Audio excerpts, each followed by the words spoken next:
खूप खूप आनंद. अशी माणसं असले मी कीर्तन 4 तास करील ना, पण मला कोण 4 तास देत नाही ना हो. असं असं उरलेलं नंतर कधीतरी.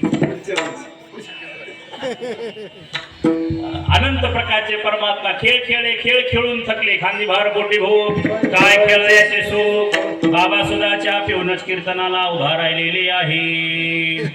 त्याच्यामुळे आता कुठेतरी कानोबा खेळ मोडावा. परता 12:30 वाजल्या, खेळ मोडून टाका. मग सगळ्या गायी वळून आणा, पेंद्या गाया वळून आण. पेंद्या म्हणला बाकीच्या आणतो, पण एक गाय येत नाही, तिला तू वळून आण. तिचं नाव आहे मनेरी गाई. मन मात्र देवाजवळ जात नाही, बाकी सगळी इंद्रिय येतात. मग या मनाला कसं आणायचं देवाने विचार केला.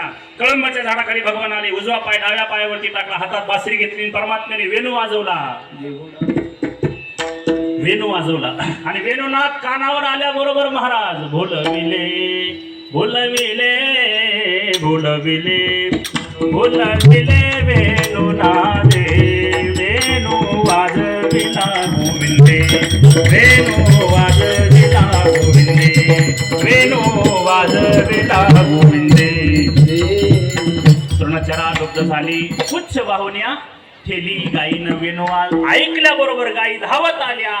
मनही देवाच्या जवळ स्थिर झालं.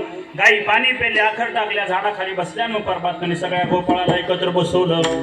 आपल्या शिदोऱ्या आणा. त्याच्यातला एक ब्राह्मणाचा होता, ते म्हणला देवा अरे माझी शिदोरी काय व्यवस्थित नाही. कृष्णाने सांगितलं चालणार नाही, माझी आई त्याची बाई नाहीतरी. ते म्हणला अरे घरी कोणी नाही बाबा, कुठून आणावं. चांगले कोठोनी आणावे गोपाळा, आमचा दुबळा संसार. आमचा संसार कसा आहे, दुबळा आहे. कानोबा तुझी घोंगडी चांगली, आमासी का दिली वांगुली रे, आमासी का दिली, आमासी का दिली वांगुली रे. तुझे घोंगडी चांगली, कानोबा तुझे घोंगडी चांगली. आमची घोंगडी म्हणजे रक्त मेद मध्ये याची आहे. आमचा त्याच्याकडे नाही. आमचा सगळा एकत्रित करा म्हणून तो सगळा कला एकत्रित केला आणि सगळा कला एकत्रित करून तो वाटून दिला.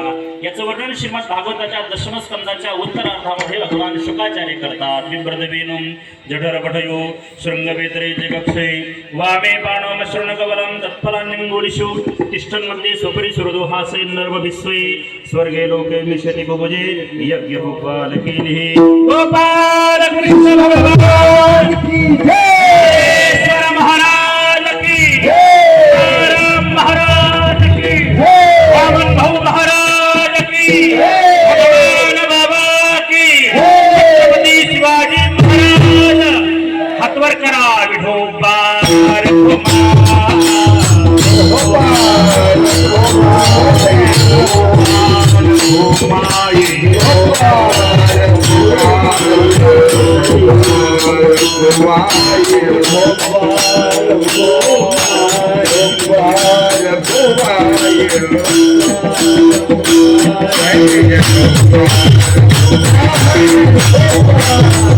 Thank you.